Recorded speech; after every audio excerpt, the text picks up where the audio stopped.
Hello students, in today's class we are going to study the Huckels rule to find out the aromatic, anti-aromatic and the non-aromatic compounds.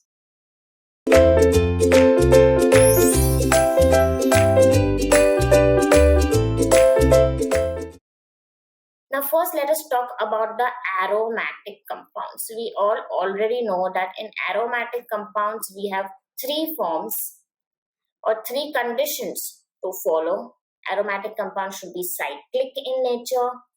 Aromatic compounds should be conjugated in nature. And finally, aromatic compounds should be planar in nature. We have already done this, but yet I will explain cyclic, conjugated and planar once again for better understanding. But apart from that, the fourth rule this time is aromatic compounds should follow Huckels Rule. Now, what is Huckels Rule? How to calculate according to Huckels Rule is everything I'll teach you in this particular topic.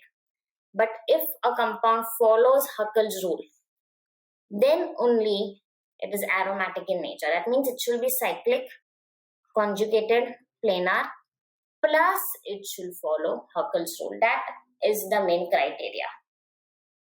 Thus, we can find out whether a particular compound is aromatic in nature or not.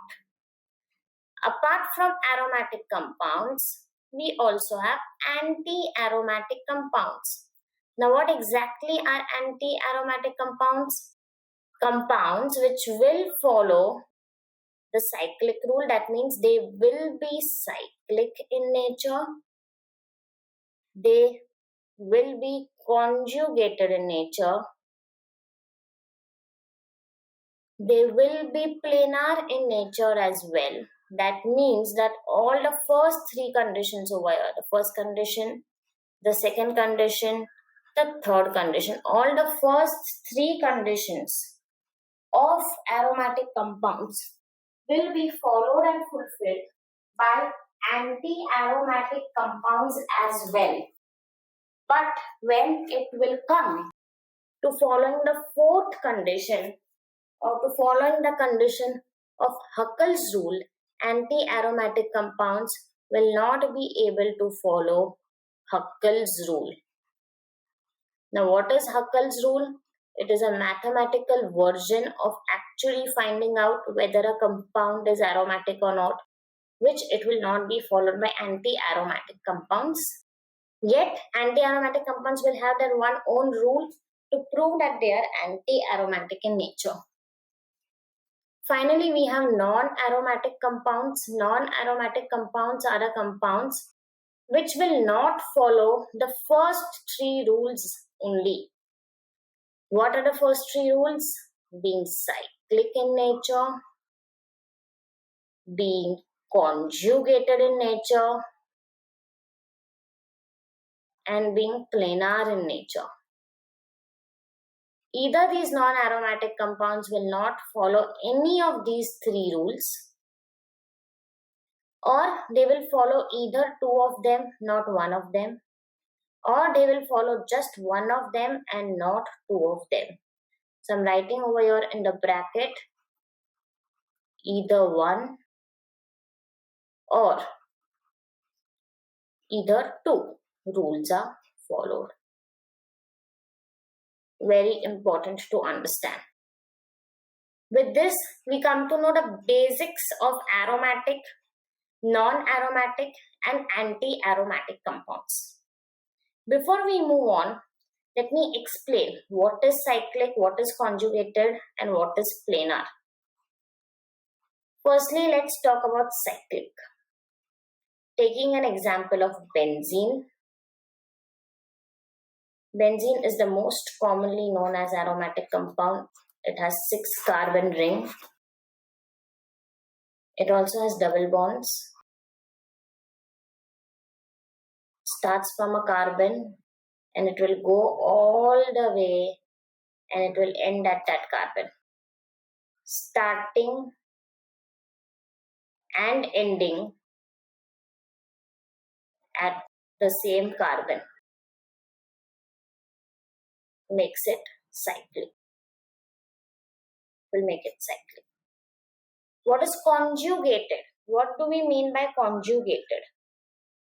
Conjugated means it will have alternate sigma and pi bond. If you look over here, let me just help you understand this by rubbing the structure, highlight and changing the color. If you look over here, this particular bond is known as sigma bond and there is pi bond just besides it.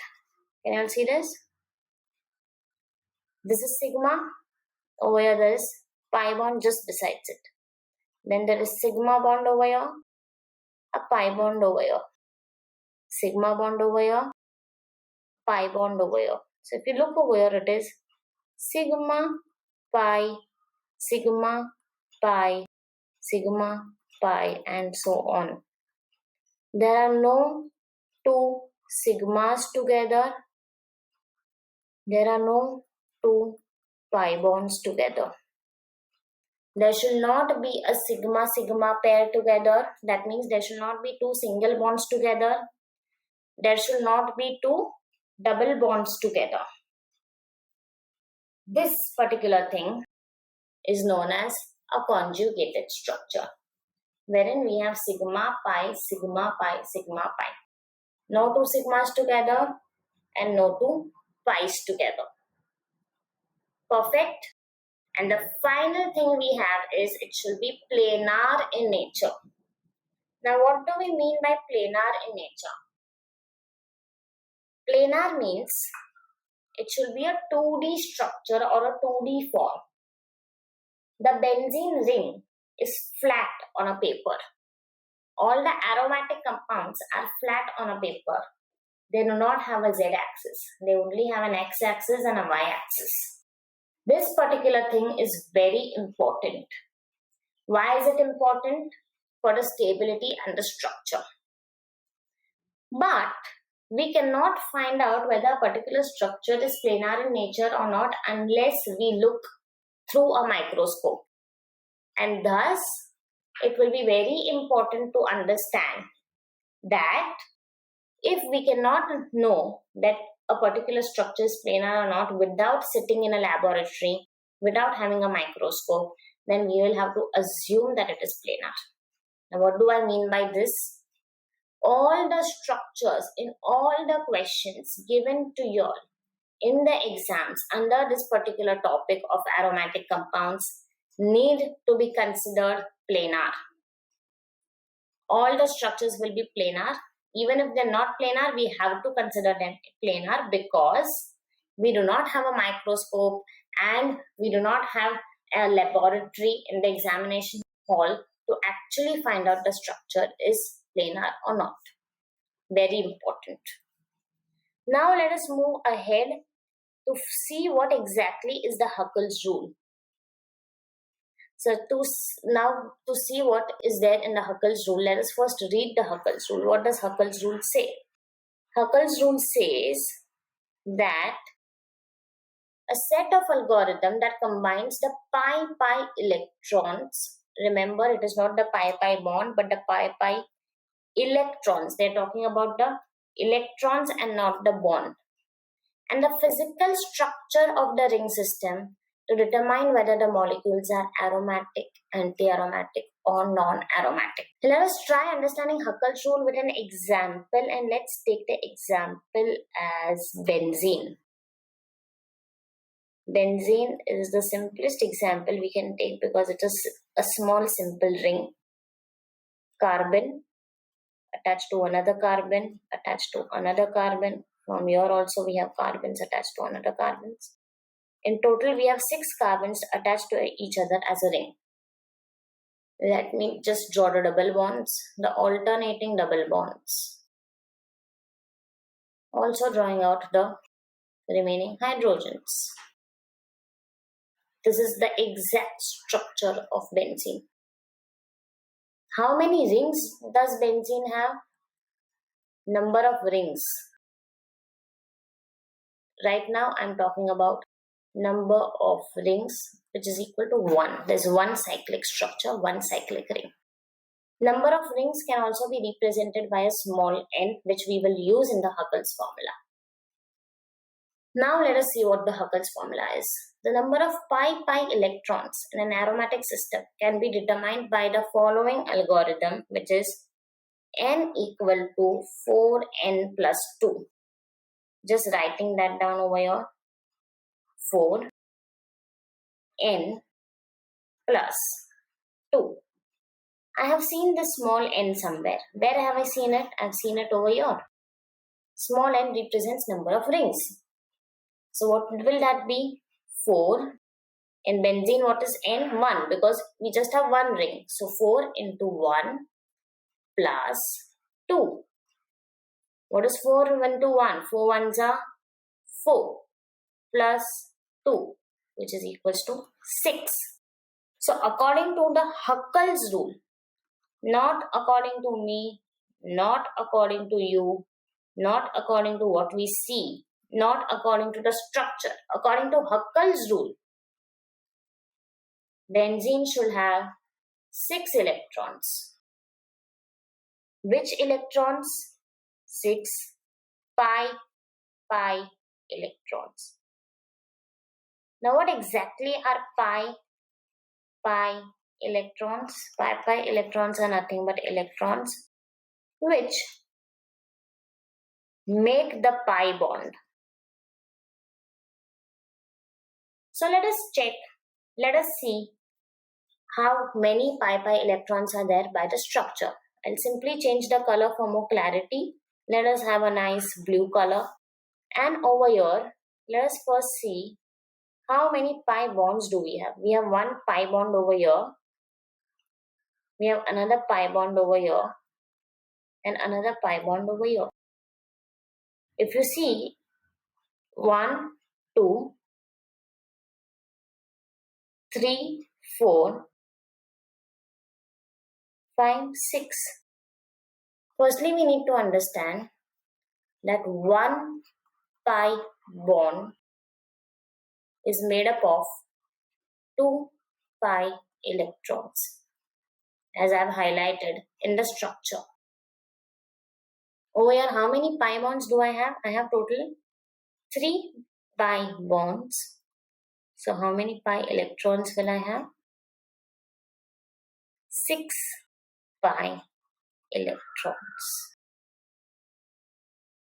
So 1, 2, 3, 4, 5, 6. 6 pi electrons. From where did I get 6 pi electrons? I got it from the structure. I just counted from the structure. Correct? So the 6 pi electrons I got from the structure are matching with the 6 pi electrons suggested by the Huckels rule. And that is the reason why this particular compound benzene follows Huckels rule. And because it follows Huckels rule, benzene is nothing but an aromatic compound. It's an aromatic compound. Very easy. Huckels rule. What are we supposed to do? We're first supposed to find the n. And finding n is extremely easy because n is nothing but the number of ring. Once we find out n, we just have to do plus 2. In short, substitute the n into 4n plus 2 formula and get the number of electrons. Once we get the number of pi electrons, we just have to take the structure and match it with the structure. If it matches well with the structure, really great. The number of pi electrons in an anti-aromatic system can be determined by the following algorithm. So over here, we are looking for anti-aromatic compounds. We have already studied a little bit about anti-aromatic compounds. We have studied that anti-aromatic compounds are cyclic in nature, are conjugated in nature, and are planar in nature. So they follow the cyclic rule, the conjugated rule, the planar rule. The only thing they do not follow is the Huckels rule. So instead of Huckels rule, the anti-aromatic system has a new version. It is determined as n is equals to 4n. That is it. In Huckels rule, we had 4n plus 2. But over here we have 4n, where n is nothing but number of rings. Okay, let us take an example. I'll take a cyclic butene.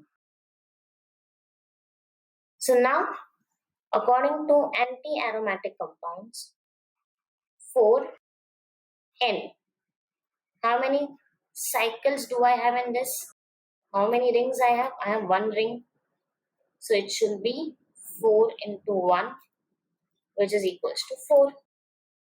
Let us see what we can find out over here from the structure. This 4 pi electrons is something we found out through the anti-aromatic rule. Now let us look at the structure. In the structure, how many pi bonds do I have? I have 2 pi bonds. 1 pi bond needs 2 pi electrons. In the same way, 2 pi bonds will need how many? 4 pi electrons. We can actually look at the structure and see. Over here, 1, 2, 3, 4. This matches with this, and thus this particular structure is anti-aromatic in nature. We can just do one thing. We can just substitute this n value as 1, 2, and 3. So for example, if the n is 1, we get 4 pi electrons. If my n is 2, 4 into 2, then we have 8 pi electrons. If my n is 3, 4 3s are 12, then I have 12 pi electrons. Now, of course, this 4 pi, 8 pi, and 12 pi is a simple number to remember if you do not want to remember the entire 4n formula. So, if you see a compound which is cyclic, conjugated, and planar, and on top of that, that particular compound is following the number of electrons as 4 or 8 or 12. Which electrons? The pi electrons. If the pi electrons are 4, 8 or 12, we can simply consider that particular compound as anti-aromatic compound. If a compound does not have a continuous ring of conjugated p orbitals in a planar conformation, then it is non-aromatic in nature. Now again, as I said, for non-aromatic, we do not have any kind of rules, but non-aromatic compounds will not follow the first 3 rules. That means it will either not be cyclic, either not be conjugated, or not be planar in nature. Huckels Rule is a useful first step in evaluating the potential of a ring molecule to be aromatic. The planar requirement of a ring may require further investigation. As I said, to consider it to be planar, it should be very important to understand whether it will follow the planar rule or not. But we can only find out whether it is planar or not in a laboratory, and thus it is important for us to understand that we have to consider it to be planar. Before we get into the criteria of aromaticity, which are just the criteria which we studied as of now, let us first see the Huckels Rule. For Huckels Rule, as I said, it was 4n plus 2. This was for aromatic. And for anti-aromatic, it was just 4n, where n is being the number of rings. I'll just mention over here, n is equal to number of rings for both of them. Okay, now let us start off by filling in the numbers, keeping n equal to 1. So you will have 4 into 1 plus 2, which is 6. Keeping n equal to 1, you will have 4 into 1, which is 4. This was quite simple. Let us move on to n equal to 2. So this becomes 4 into 2 plus 2, which is 8 plus 2. 4 into 2 is 8 plus 2. This becomes 10. Over here, if I do n is equals to 2, this simply becomes 4 into 2, which is 8. Moving on to n is equals to 3. We'll just do till n is equals to 3 because that is the maximum we are expected from in the exams. N is equals to 3. Even if you get more rings, for example, if you get 5 rings, 7 rings, 10 rings, the rule is simple. You just have to look into the rule and make sure that this particular rule is being followed well. But as of now, I personally feel that n is equals to 1, n is equals to 2, maximum n is equals to 3 can be followed. And while following so, we can make sure that it runs well in it. Let us just see with n is equals to 3, 4 into 3 plus 2. 4 3s are 12. 12 plus 2 gives me 14. If I do n is equals to 3 for here, so this becomes 4 into 3, which is equals to 12. I'm simply changing the color for everyone to understand how this will actually work. I have taken the first one, n is equals to 1, 6, n is equals to 2, 10, n is equals to 3, 14. Over here, n is equals to 1, 4, n is equals to 2, 8, n is equals to 3, 12. So for aromatic compounds, we can simply remember the number of pi by electrons to be 6, 10, 14. And for antiaromatic compounds, the pi electrons can be 4, 8, 12. Simply remembering this out, simply keeping these numbers into your thoughts will help us solve many multiple choice questions. This gives us speed.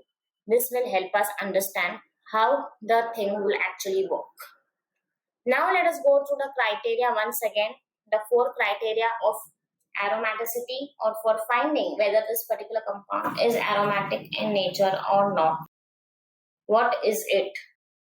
So when deciding if a compound is aromatic, go through the following checklist. If the compound does not meet all the following criteria, it is not aromatic. If it is not aromatic, it will either be anti-aromatic or non-aromatic. If it is non-aromatic, it will not follow all the rules properly. It will simply follow one of the rule or 2 of the rules. Which rules? The first 3 rules: cyclic, conjugated, and planar rules. If it is anti-aromatic in nature, it will be cyclic, it will be conjugated, it will be planar. It will not follow the Huckels rule. It will follow some other rule, and that is the 4n rule. Now let us go through the rules. The first rule is the molecule is cyclic. That means it is in a ring format. The molecule is planar. That means all the atoms lie inside one plane. It is 2D in nature. The third rule is the molecule is fully conjugated, p orbitals at every atom of the ring. As I told you, what do we mean by conjugated? It is sigma pi, sigma pi, sigma pi. We will not see 2 sigmas together, or we will not see 2 pi's together. And finally, we have the molecule has 4n plus 2 pi electrons. 4n plus 2 electrons or 4n plus 2 pi electrons are simply the electrons which we are finding in the Huckels rule. All of these 4 are important checklists for us to understand. whether a particular compound is aromatic in nature or not. Now over here, let us understand the why behind the Huckels rule. Let us understand why Huckel had to come up with 4n plus 2 pi electrons. According to Huckel's molecular orbital theory, a compound is particularly stable if all of its bonding molecular orbitals are filled with paired electrons. Over here, we are talking about MOT, molecular orbital theory. MOT is an important theory for us to understand. If this is my particular compound, we'll have two phases over here. This particular phase will be out of phase, known as sigma star. This particular phase will be in phase, known as sigma. This should be either half filled or completely filled, and this should be empty. If this is empty and this is half filled or completely filled, how will you fill it? Like this: 1, 2, 3, 4, and completely filled will be 5, 6, 7, 8. If this particular is filled and this particular is empty, then our compound is aromatic in nature. Now, how do we understand whether something is aromatic in nature or not? How do we get to that point to understand that this particular orbital will be empty or this particular orbital will be filled? How will we understand that? We do not have to understand that because Huckel understood that. Huckel went through all these molecular orbitals to find out what is giving stability to aromatic compounds. While I am at it, I need to say that in organic compounds, aromatic compounds are the most stable compounds. And because of their stability, Huckel found out that these compounds can be found out with this particular formula. Aromatic compounds are the most stable compounds.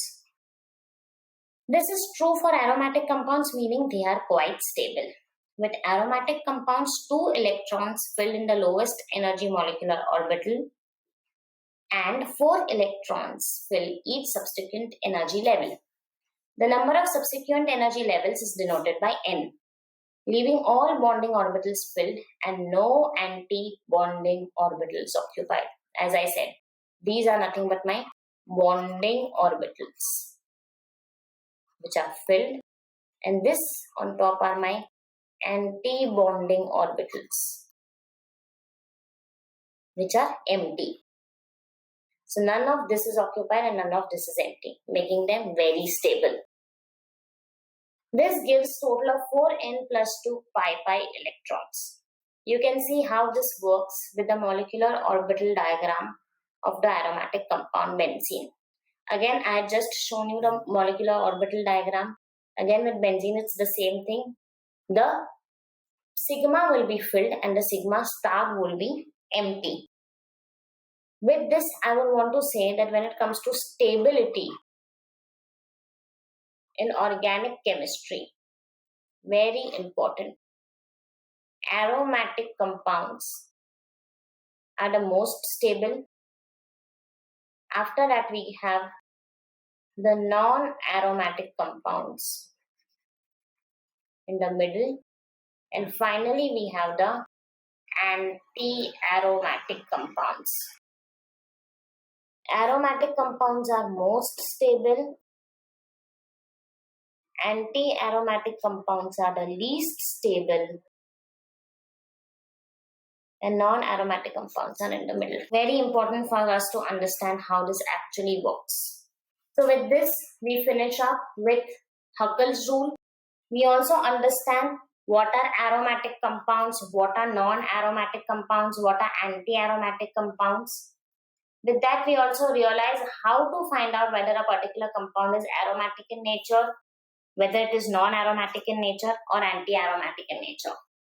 We understood what are cyclic compounds, what are conjugated compounds, what are planar compounds. These three were the first criteria for us to understand a particular compound. And after that, we went for the Huckels Rule. And for aromatic compounds, Huckels Rule is useful. For anti-aromatic compounds, the 4n rule is useful. For non-aromatic compounds, neither Huckels rule nor the 4N rule is useful. We need to just check the criteria for the first three of them, whether are they cyclic, whether are they conjugated, whether are they planar.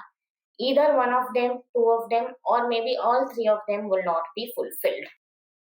Finally, we understood the why behind the Huckels rule while seeing that the sigma will be completely filled, the bonding orbitals will be completely filled, and the sigma star, that is the anti-bonding orbitals, will be completely empty, which shows us the stability of it. Aromatic compounds are more stable, non-aromatic compounds come in the middle, and anti-aromatic compounds are least stable in nature. I hope this particular topic helped you all understand the core of aromaticity, the most important part of aromaticity. Thank you so much for watching this video. Thank you.